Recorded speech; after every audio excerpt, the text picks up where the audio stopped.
கேட்கறேன்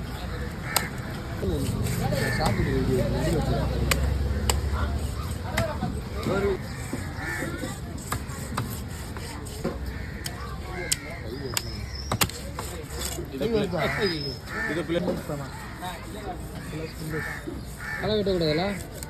எல்லாமே வெட்டுறது தானே. உள்ளு தலையெல்லாம் வெட்டிடணுமா?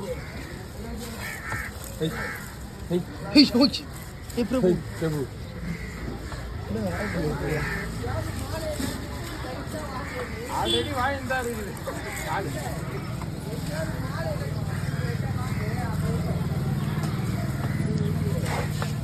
இன்ஸ்பெக்டர் பையன்வேல் வந்தார் தெரியுமா? கவி நீ போடுறத பேசாத. இன்ஸ்பெக்டர் பையன்வேல் மாலையை கைட்டு அடிச்சு அமிச்சாரு. எப்ப அது எப்ப இன்ஸ்பெக்டர் பையன்வேல் வந்தார் பாரு கருப்பா. யாரு? சொல்லவா?